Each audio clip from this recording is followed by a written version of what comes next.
So hello everyone and welcome back to Monster Mash Movie Marathon 2K19.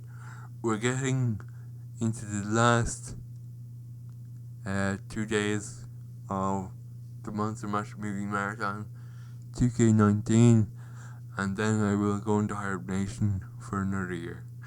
But until then, we still have one more film to go.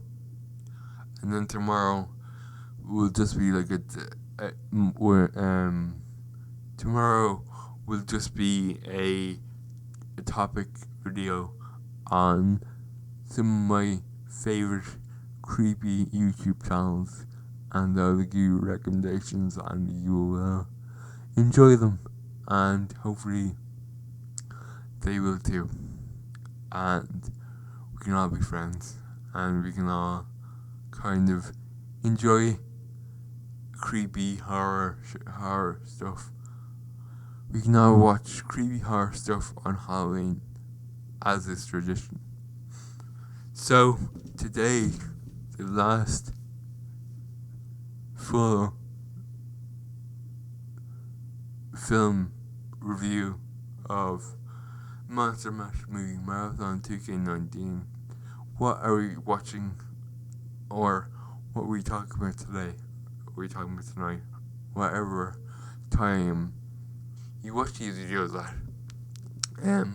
Well, today we will be talking about Spider Baby, 1967. Now this is odd, right? Because this film actually didn't come out. It only came out in the 80s due to bootlegs of the film. It actually didn't get released properly. Now why is that? Well, because the distribution rights was never a thing for this film. It never got distribution rights, and it never got a wide release. So it just got kind of the small releases around America. That was it for until 2010, I think. And I got re-released on Arrow Video, and this is where it is now because of you can get this on physical media. You can get a digital copy somewhere, I guess. Personally, I have a Arrow Video, which I think is the only people that do it. A Blu-ray copy of it. Because, as I said before, I like physical media more so than digital media. But I'm not gonna be like a snob about it. So, what actually is Spider Baby? And no, it's not a thing from Fire's Head. It's not a joke from Fire's Head. It's an actual movie. And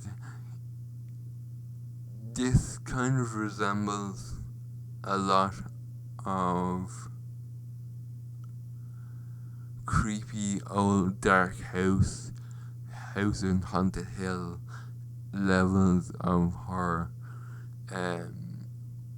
Four people enter a creepy house, some creepy stuff goes down. That's, it's the Ghoul, it's House in Haunted Hill, it's the Old Dark House, it's all of them kind of films mixed together, and it's before Texas Chainsaw Massacre, which I have to get into because there are some really striking similarities to this film and Texas Chainsaw Massacre. So, what is the story? Well, it's kind of just that. It's a family that live in a house.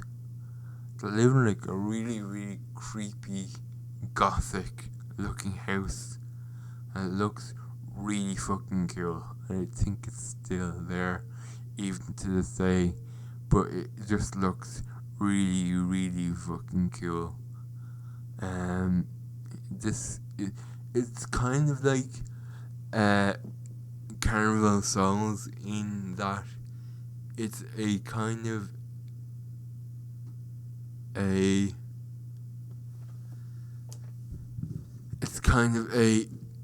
indie film before indie films were an actual thing.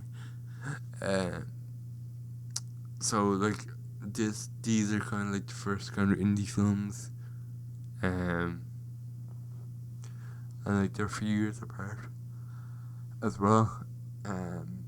Because if you remember, on day 3 we talked about Carnival Souls, and that was in 1962, and this is kind of it's in the same decade, you know.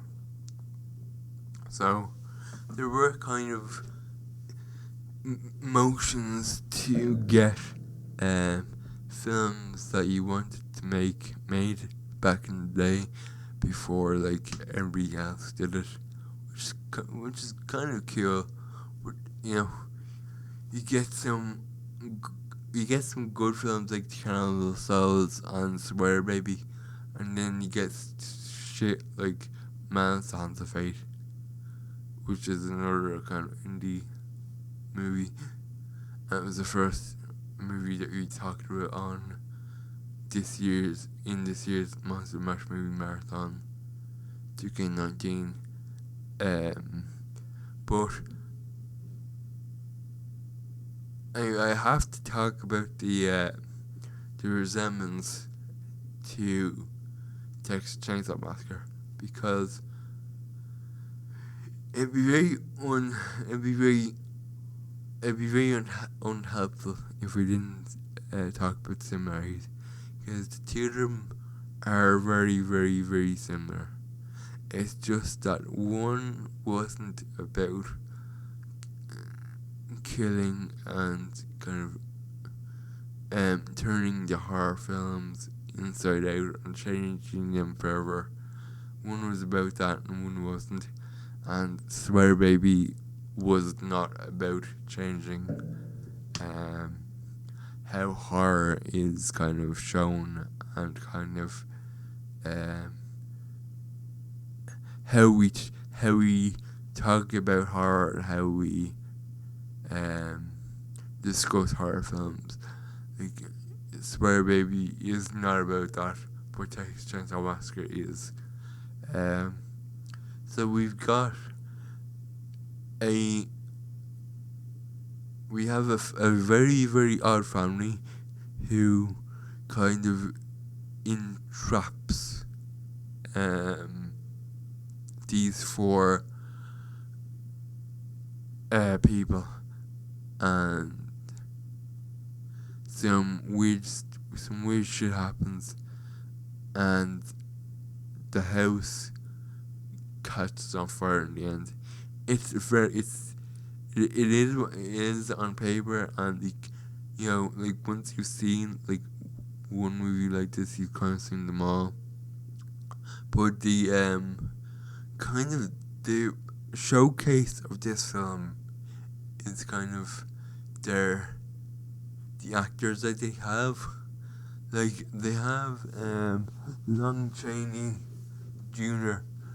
I think doing like his like one of his last roles, and he looks really, really run down and really old, like really old, and that's kind of sad. And then you have the actor from House of a Thousand Corpses and The Devil's Rejects, that weird looking guy, he's in here as well, and he does a really good job of just being fucking creepy. But again, it was a labor of love for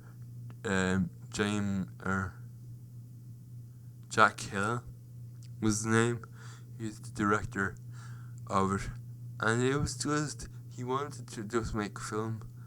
And I think like that's kind of that's that's like an occurring thing in Monster Mash movie marathon this year, is that these kind of people who, you know, we talked about it with Ed Wood, we talked about with Louis Fulci, but again I think Louis Fulci is kind of like on like a different level between Jack Hill and Ed Wood. I think that Fulci kind of isn't even in that conversation with them. But again, it's a very weird kind of line throughout Monster Mash movie marathon this year, which I honestly I didn't pick that up until now. So it's very odd circumstances. But again, it's one of these films that is a lot of fun. It is. It's a lot of fun to watch, and you know, yeah, have a bunch of beers with your mates and you just watch this for kicks, or you know, you watch it or you make jokes about how bad it is. You know, it's one of these films. It's quite nice. It's a comfy film. You know, there's really not enough of that to think about. You just kind of watch it, and that's kind of it. And that's kind of the best horror B movies do that. It's just, hey, just watch it, don't take it seriously. You know, we didn't, you know, type thing. And they actually like didn't take it seriously, because they have like this kind of like there is like an opening where Long Johnny Jr. is singing a song called Spider Baby or something like that. Like, it's just bizarre, and you know, this is the Wolfman, like this is like the guy in the face of horror in like the 40s, and now he's singing about like Spider Baby. You know, it's a comfy little movie, but that's kind of weird and kind of creepy. But yeah, no, I think that it's a good film. It's a nice little film about some weird dudes who live in a house, and yeah, that's pretty much it. Long Chaney as well. Long Chaney Jr. just does not look good in this film. But again, I think like this is kind of his last role, or he had one more role after this. But he doesn't look good. But like again, like you can't. I've had trouble kind of like saying like, oh, he just doesn't look good. But like, I don't really know if I should even say that, because like he's such a legend. With people like Bela Lugosi, right? He did like a ton of shit with like Ed Wood, and he kind of damaged his own legacy a little bit. Now, like to be like completely 100% honest with you, he actually did like kind of hurt his legacy a little bit by working with Ed Wood.